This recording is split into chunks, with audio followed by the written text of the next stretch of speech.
Prior to this period of carelessness was the First Great War, in which communism was introduced and paranoia was at a height, but by the second decade of the 20th century, the American dream was alive in the form of music, movies, and manufacturing. However, the new developments in the economy allowed for an increase in poverty and lack of social change, allowing for new heights of discrimination. The 1920s was a complicated era involving elements of both prosperity and despair, therefore deeming it the second Gilded Age of American history. The 1920s brought America through an expansion of artistic culture. The growth of radio and movies made leisure activities more common throughout the country. The migration of many African Americans to New York brought about movements like the Harlem Renaissance, which promoted African American music, art, and culture. Flappers began to advertise for women's freedom with their short skirts and hair and use of birth control. These women began to take part in traditionally male pastimes, smoking and drinking, therefore promoting the equality of women. However, while understanding of equality was on the rise, the 1920s also brought in the rise of organized crime. With the passage of the 18th Amendment outlawing alcohol, illegal bars known as speakeasies popped up all over urban cities. Big mafia bosses such as Al Capone solidified their control over the organized crime network through the sale and creation of alcohol. Many women who were in support of the 18th Amendment joined what was known as the Temperance Movement, which was a radical group who believed that alcohol was a sin. The most famous member of this movement was Carrie Nation, who was well known for breaking into illegal bars with a battle axe and hacking the building to pieces. The 20s saw an enormous increase in big business wealth due to a boom in assembly line, Ford technology, foreign investment, and decreased government regulations.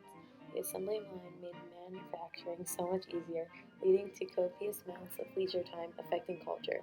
American foreign investment was the highest in the world, and the stalemate of all the conservative Republican government allowed for the increase of business like that of the late 19th century and the First Gilded Age. Although the American economy looked perfect on the surface, turmoil of the average person lay below. Prior to this new period and directly following the First World War, labor unions and strikes dominated the nation, but when 1920 hit, they dropped off.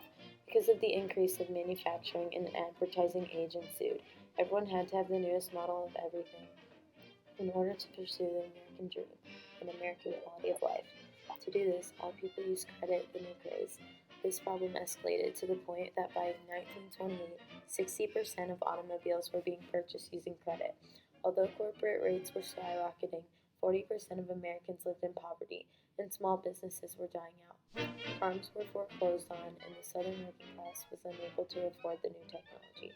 The quality of life for the average person in the 1920s was terrible, making it a second Gilded Age. The Roaring Twenties involved increased rights for several minorities. Women had campaigned for decades for the right to vote. On August 18, 1920, the 19th Amendment was ratified, giving all American women the right to vote. This was a long time coming and made all of the early suffrage movement actions worth it. Despite the advances in freedom for women, the government became increasingly more corrupt. The Republican Party was dominating the federal government in Congress, the presidency, and the judicial court. President Harding was chosen by the Republican Party leaders and the business community, despite his lack of experience and qualifications. His presidency involved cutting back on the post-war plans of Woodrow Wilson and the programs of the progressive movement. During his time in office, there were more scandals than any other time in office. Government corruption hit an all-time high during the Teapot Dome scandal, where the Department of the Interior put 2 oil deposits under the department's control for personal monetary gain. During the 1920s, America was experiencing great success, yet there was plenty of corruption, poverty, and inactive presidents. All of the questionable acts during the decade slowly led America into its worst depression in history, the Great Depression. During the 1920s, credit became very popular, and many Americans were not even sure how it worked. Thousands were putting themselves into debt by buying stocks with credit. Millions were making their mark on Wall Street, and when the stock market crashed, all of those people would suffer. Furthermore, presidents like Coolidge and Harding came into office. Both were 2 of the most corrupt presidents so far, bringing back many qualities of the past Gilded Age. Harding's Secretary of Interior, Albert Fall, was the first cabinet member to ever be convicted of a felony in the Teapot Dome scandal. Furthermore, revenue was not working its way down in the social classes the way it should. Over 40% of Americans were still living in poverty. The wages of workers in factories rose by 1/4, but the wages of corporate profits rose at twice the rate. The presidents were doing nothing to stop big businesses. If anything, they were supporting them. All of the practices were slowly digging America into a hole. At the time, they were experiencing an extremely prosperous time full of social changes. No one could have ever suspected what would come next. However, the hidden corrupt acts and flawed government actions were pulling America down, and everyone was going to pay in the end.